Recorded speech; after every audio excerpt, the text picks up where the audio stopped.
په زوره سیکس کول یا هم کوروالی کول. سلام ګران لیدونکو، هیله ده چې روغ جوړ او د صحت جامې مو پرته نه وي. یو ځل بیا ستاسو په خدمت کې د یو نوي ویډیو سره حاضر یم.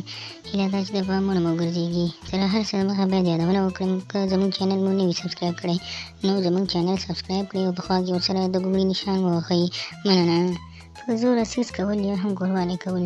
یو ملګري وویلې چې زه د خپلې مېرمنې سره په زوره سیکس یا کوروالی کوم.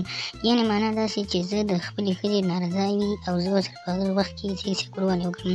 خو زه د سیکس او کوروالي څخه هېڅ وخت کې ما په دغه طریقه باندې خوند نه دی اخیستی. د دې علت څه کېدلی شي؟ د دې علت خو دوه دانې کېدلی شي. لومړی علت یې دا دی چې کله هم تاسو سیکس کوئ نو تاسو د مېرمنې څخه خپله رضایت اخلئ چې آیا مېرمن مو نن شپه تاسو سره یو ځای کېدل غواړي یا که نه غواړي. که چېرته تاسو سره مېرمن یو ځای کېدل غواړي یا هم سیکس کول غواړي نو تاسو کولی شئ د خپلې مېرمنې سره سیکس یا کوروالی وکړئ. او که چېرته تاسو سره خپله مېرمنه سیکس یا کوروالی نه کول غواړي نو تاسو یې مه کوئ.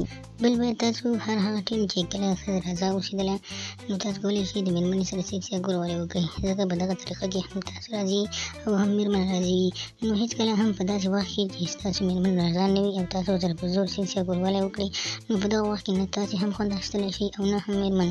نو تر هر څه دمخه باید دغه هر څه چې تاسو کوئ باید د ښځې رضایت پکې وي. که چېرته د ښځې رضایت نه وي نو تاسو هغه ټیم باندې سیکس یا کوروالی مه کوئ. نو د دې ورور جواب داسې دی چې هېڅ وخت چې کله ستاسو مېرمن راضي نه اوسېږي نو سیکس یا کوروالی مه کوئ. نو خدای دې وکړي ملګرو چې زموږ د ویډیو څخه غلط مطلب وانه کړئ. زموږ ویډیو لایک کړئ، شیر کړئ او زموږ چینل هم سبسکرایب کړئ. مننه.